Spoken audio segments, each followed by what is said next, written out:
je souhaiterais aujourd'hui partager avec vous un message intitulé « Le chemin pour être guidé par le Saint-Esprit ». Le passage biblique d'aujourd'hui est tiré de Romains 8,14. Lisons-les ensemble. En effet, tous ceux qui sont conduits par l'Esprit de Dieu sont fils de Dieu. Les personnes qui croient en le Seigneur désirent ardemment pouvoir être guidées par le Saint-Esprit. Cependant, elles se tourmentent parce qu'elles ne connaissent pas la manière de l'être. Le Saint-Esprit ne nous guide pas par une ou deux méthodes décisives, c'est pourquoi il est difficile de dire facilement « faites de cette manière » ou « faites de cette autre manière ». Tout d'abord, le chemin pour être guidé par le Saint-Esprit est par la révélation spéciale. Le Saint-Esprit nous révèle la volonté de Dieu à travers la révélation spéciale, laquelle inclut les rêves, les visions et les prophéties. Dans Actes 2, 17 à 18, il est écrit « Dieu dit, dans les derniers jours, je répandrai de mon esprit sur toute chair. Vos fils et vos filles prophétiseront, vos jeunes gens auront des visions, et vos vieillards auront des songes.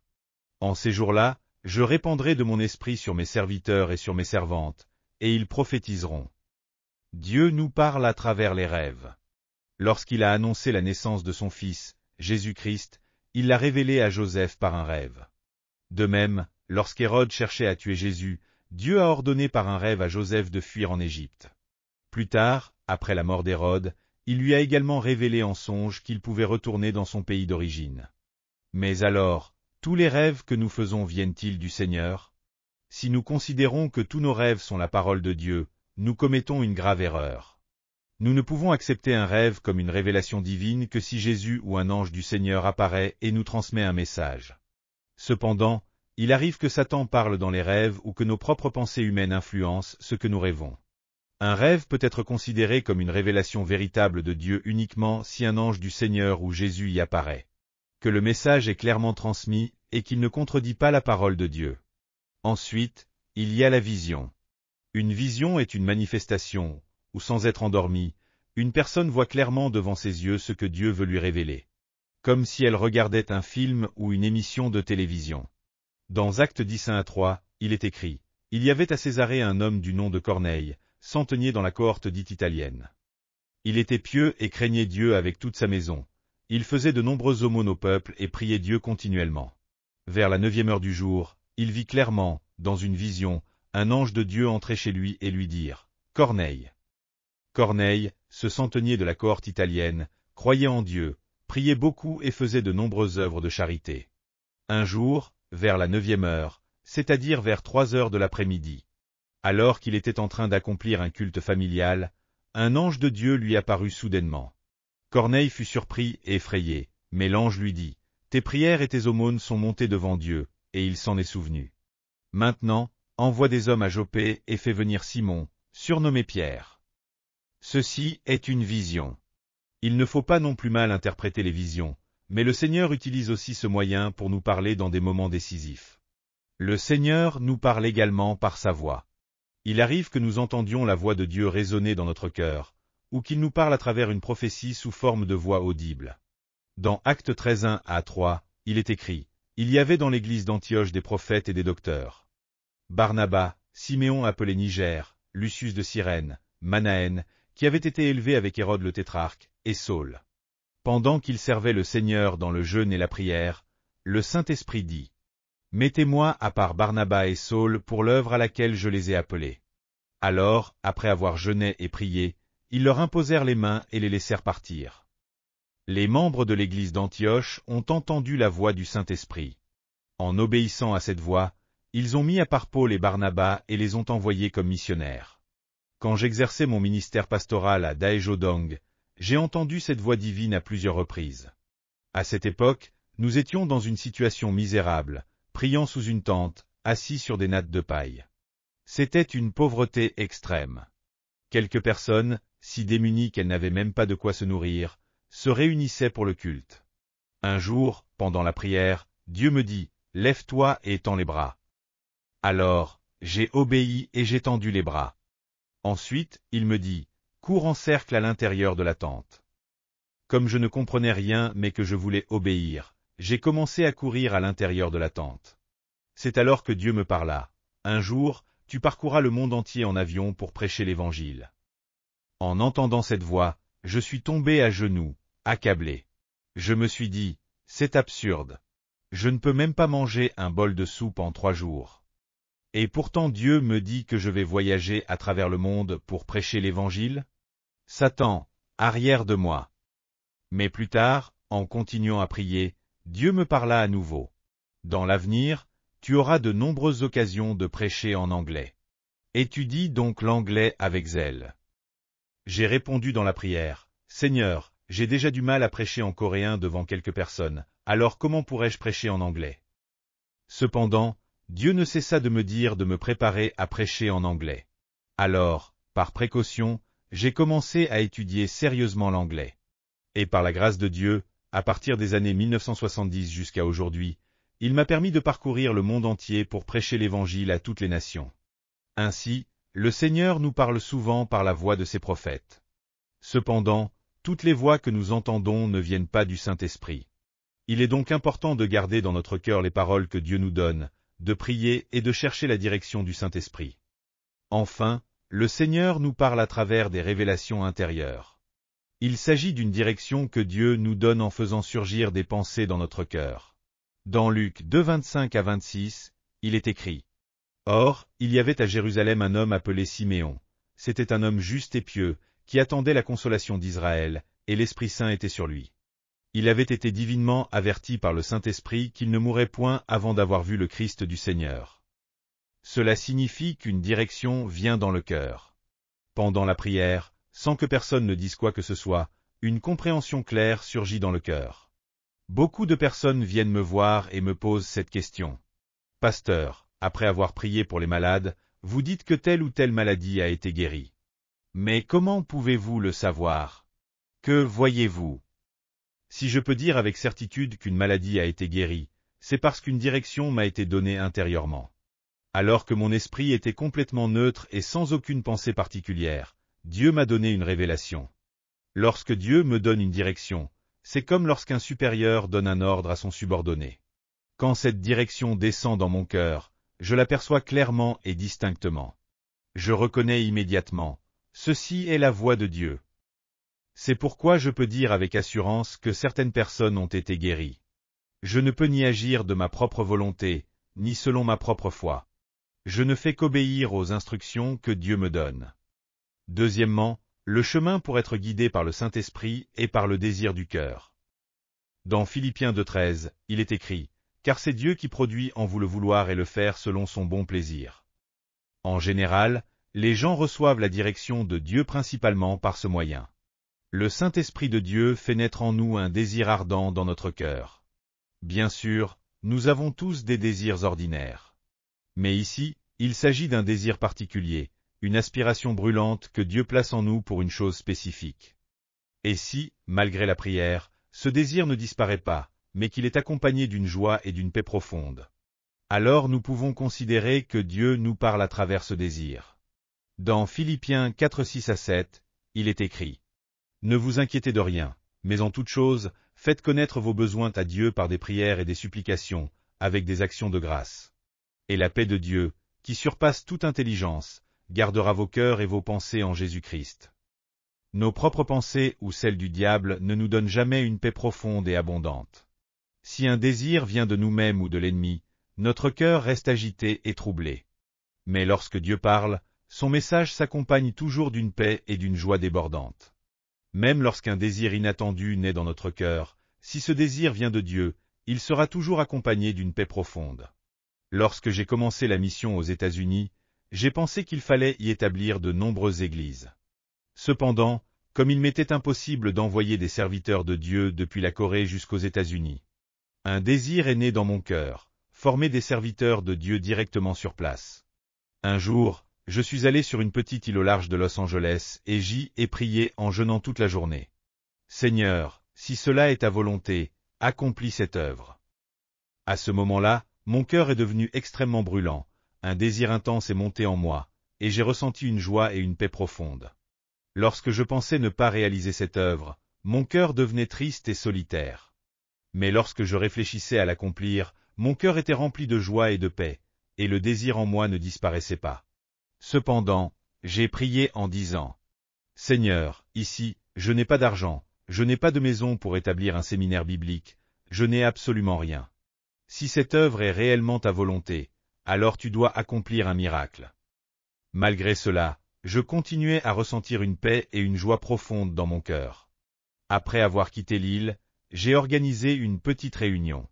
Pendant cette réunion, j'ai partagé ce que Dieu avait mis dans mon cœur. C'est alors qu'un diacre s'est avancé et a dit « J'ai une maison inutilisée.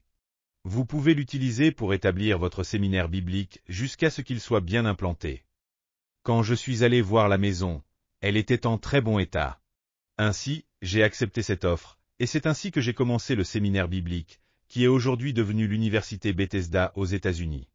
En général, si un désir brûlant naît dans notre cœur et que plus nous prions, plus ce désir devient ardent. Et s'il est accompagné d'une paix et d'une joie profonde, alors nous pouvons considérer que Dieu nous guide à travers ce désir. Dans Romains 12:2, il est écrit « Ne vous conformez pas au siècle présent, mais soyez transformés par le renouvellement de votre intelligence, afin que vous discerniez quelle est la volonté de Dieu, ce qui est bon, agréable et parfait. » Nous devons exercer le discernement. Même si un désir ardent naît en nous et que nous ressentons la paix et la joie, nous devons discerner si cela vient réellement de Dieu ou si c'est une parole du diable. Un désir qui vient de Dieu ne contredit jamais la parole de Dieu et s'accompagne d'une paix et d'une joie profonde. En revanche, ce qui ne vient pas de Dieu mais du diable entraîne de l'agitation intérieure, un manque de joie et une contradiction avec l'Écriture. C'est pourquoi nous devons absolument exercer le discernement. Troisièmement, le chemin pour être guidé par le Saint-Esprit et par les circonstances environnantes. Lorsqu'il s'agit du guidage de Dieu, il peut aussi le faire à travers les circonstances qui nous entourent. Il arrive que nous ne recevions aucune révélation spéciale, ni aucun désir brûlant dans notre cœur, mais que les circonstances nous poussent dans une certaine direction. Dans Jean 16:13, il est écrit « Quand le Consolateur sera venu, l'Esprit de vérité, il vous conduira dans toute la vérité, car il ne parlera pas de lui-même. Mais il dira tout ce qu'il aura entendu, et il vous annoncera les choses à venir. » Ainsi, le Saint-Esprit nous guide aussi à travers les circonstances. Il peut arriver que toutes les portes se ferment, nous laissant qu'un seul chemin à suivre, et c'est ainsi que nous réalisons que Dieu nous dirige. Lorsque notre Église a déménagé à Yehuido, nous avons rencontré de grandes difficultés à Séodéma. À cette époque, plus de 10 000 personnes assistaient au culte à Séodéma, ce qui provoquait des embouteillages toute la journée. La situation est devenue tellement compliquée que les autorités policières ont interdit la tenue des cultes, affirmant que nous ne pouvions plus continuer à célébrer les services dans cette église à cause des problèmes de circulation. Face à cela, nous avons prié Dieu. Seigneur, construire une nouvelle église demande une somme d'argent colossale, mais nous n'avons pas les moyens. Que devons-nous faire? Nous avons prié avec ferveur, cherchant la direction de Dieu. À ce moment-là, différentes propositions ont émergé. Certains ont suggéré d'acheter un terrain sur une colline et d'installer une tente pour y transférer l'église. D'autres pensaient qu'il fallait rester et se battre contre le gouvernement. Certains proposaient même de diviser l'église en plusieurs petites congrégations. De nombreux débats ont eu lieu, et nous ne savions pas quelle direction prendre. C'est alors que Yehuido a commencé à être développé. En réalité, nous n'aurions jamais pu imaginer déménager à Yehuido. Mais toutes les circonstances ont convergé pour nous pousser vers cette direction. Dieu a permis que nous rencontrions le maire de Séoul, et grâce à cela, nous avons pu obtenir un terrain à Yehuido et recevoir l'autorisation de construire. Bien sûr, nous avons rencontré de nombreuses oppositions et enduré beaucoup d'épreuves. Mais Dieu nous a conduits à travers les circonstances, et c'est ainsi que cette église a pu être bâtie. Dans 1 Corinthiens 2:9, il est écrit « Mais, comme il est écrit, ce sont des choses que l'œil n'a point vues, que l'oreille n'a point entendues, et qui ne sont point montées au cœur de l'homme, des choses que Dieu a préparées pour ceux qu'il aime. » Dieu a déjà préparé notre vie entière. Il a disposé pour nous des choses que nous n'avons jamais vues de nos yeux, que nous n'avons jamais entendues de nos oreilles, et que nous n'avons jamais même imaginées dans notre cœur. Si nous reconnaissons que ce que Dieu a préparé est sa volonté, et que nous marchons dans cette direction, alors le Seigneur prendra en charge tout le reste. Quatrièmement, le chemin pour être guidé par le Saint-Esprit est par la volonté absolue de Dieu. Le Saint-Esprit nous éclaire par la parole de Dieu lorsque nous la lisons et nous fait comprendre dans notre cœur ce que Dieu veut nous dire. Ceci est une direction absolue de Dieu. Parmi toutes les paroles de Dieu, de la Genèse à l'Apocalypse, lorsque Dieu nous parle à travers les Écritures, nous pouvons l'accepter comme la volonté infaillible de Dieu. Dans la Bible, il existe deux termes grecs, logo et rhéma. Le logo est la parole écrite que Dieu nous a donnée. C'est la parole de Dieu consignée dans la Bible, qui est la même pour tous. Mais lorsque nous lisons le logo, il peut arriver que le Saint-Esprit nous touche profondément, et que notre cœur ressente un frisson spirituel. À ce moment-là, nous réalisons. Dieu me parle personnellement. C'est alors que le logo se transforme en rhéma. Dans Romains 10:17, il est écrit. Ainsi la foi vient de ce qu'on entend, et ce qu'on entend vient de la parole de Christ. Ici, la parole de Christ désigne le rhéma. Lorsque le rhéma vient, la foi naît dans notre cœur. Si nous lisons simplement la Bible comme un logo, nous recevons la connaissance de Dieu. Mais si ce logo touche profondément notre cœur et nous émeut au point de nous faire ressentir que Dieu nous parle directement, alors il devient un rhéma et la foi naît en nous. Ainsi, recevoir la parole de Dieu ne consiste pas à fermer les yeux et à pointer du doigt un verset au hasard en disant « C'est la parole de Dieu pour moi ». Au contraire, lorsque nous lisons ou écoutons la parole de Dieu, le Saint-Esprit agit en nous et nous fait ressentir une émotion intense, un frisson spirituel. C'est à ce moment-là que cette parole devient le message personnel de Dieu pour nous. Il en est de même lorsque nous écoutons une prédication. L'ensemble du message ne nous touche pas toujours. Mais parfois, un verset précis ou une illustration frappe notre cœur avec une force extraordinaire. À ce moment-là, nous ressentons. C'est exactement ce que Dieu veut me dire. À ce moment précis, ce n'est plus du logo, mais du rhéma. Si nous écoutons simplement une prédication et nous disons « C'est une belle parole. J'ai compris quelque chose que je ne réalisais pas avant. » Alors, c'est du logo. Mais si cette parole touche profondément notre cœur, si nous ressentons l'action puissante du Saint-Esprit en nous, alors cette parole devient du rhéma. Pierre a vécu cette expérience lui-même. Une nuit, alors que les disciples naviguaient sur une barque, Jésus s'approcha en marchant sur l'eau. Pris de panique, tous les disciples crièrent de peur, croyant voir un fantôme. C'est alors que Pierre s'écria « Seigneur, si c'est bien toi, ordonne-moi de venir à toi sur les eaux. » Jésus lui répondit « Viens ». Si Pierre avait simplement pensé « Les Israélites ont traversé la mer Rouge, alors moi aussi, je vais marcher sur l'eau avec foi, comme eux. » Et s'il avait agi ainsi, il aurait coulé immédiatement et serait mort. Mais Pierre a entendu directement Jésus lui dire « Viens ». Et c'est parce qu'il a reçu cette parole personnellement qu'il a pu marcher sur l'eau. Ainsi, ce qui nous guide, ce n'est pas simplement le logo, la parole écrite de la Bible. Mais lorsque cette parole nous touche profondément et se transforme en rhéma, alors elle devient véritablement la direction de Dieu pour nous. Le grand-père de l'Église, Augustin, est célèbre pour avoir mené une vie dissolue dans sa jeunesse. À l'adolescence, il vécut en concubinage avec une femme et eut un enfant illégitime. Il fut également influencé par des doctrines païennes. Mais un jour, alors qu'Augustin se promenait dans un jardin, il entendit des enfants chanter. « Prends Élie! Prends Élie !» Ces paroles lui semblèrent s'adresser directement à lui. À cet instant, il ouvrit la Bible et tomba sur Romains 13:13-14. Conduisons-nous honnêtement, comme en plein jour, loin des excès et de l'ivrognerie, de l'impudicité et de la dissolution, des querelles et des jalousies. Mais revêtez-vous du Seigneur Jésus-Christ, et ne vous laissez pas aller au désir de la chair. À cet instant, cette parole le toucha profondément, comme si un feu brûlait son cœur. Bien qu'il ait déjà lu et entendu ces versets auparavant, il ne lui avait jamais fait d'effet. Mais ce jour-là, en entendant la voix des enfants et en ouvrant la Bible, il fut bouleversé et profondément ému. Cette parole le toucha puissamment, ce qui provoqua une transformation radicale dans sa foi et dans sa vie. Par la suite, il devint l'une des figures majeures de l'histoire du christianisme. La Bible appelle le Saint-Esprit le Consolateur. Le Consolateur est celui qui est toujours à nos côtés pour nous aider. Le Saint-Esprit, tout comme Jésus, est un consolateur venu auprès de nous pour nous secourir.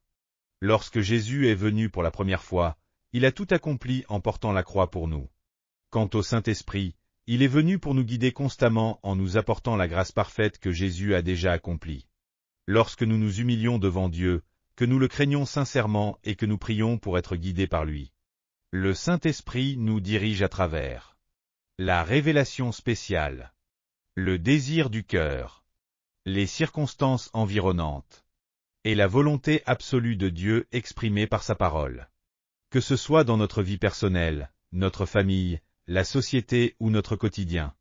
Quand Dieu nous parle et que nous croyons fermement en sa parole, des miracles de Dieu se produisent et sa volonté s'accomplit. La différence entre ceux qui croient en Jésus et les autres, c'est que nous voyons, à travers Dieu, ce que les autres ne peuvent pas voir. C'est aussi que nous croyons en ce que les autres ne peuvent pas croire.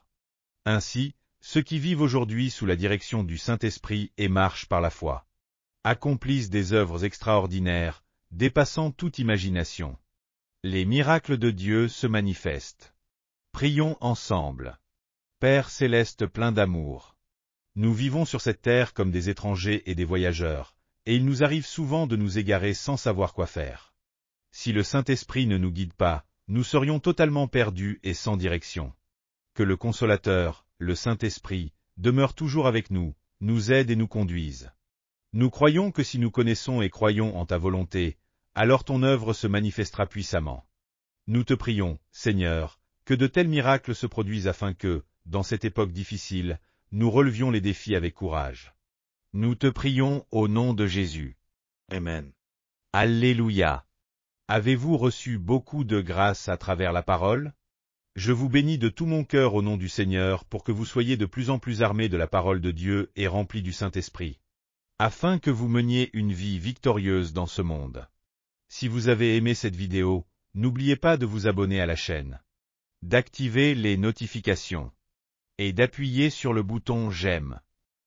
Cela nous aide beaucoup à préparer plus de vidéos remplies de grâce. Et aussi laissez vos sujets de prière dans les commentaires, notre équipe priera avec vous devant Dieu. Nous nous retrouverons avec joie dans la prochaine vidéo. Que Dieu vous bénisse grandement.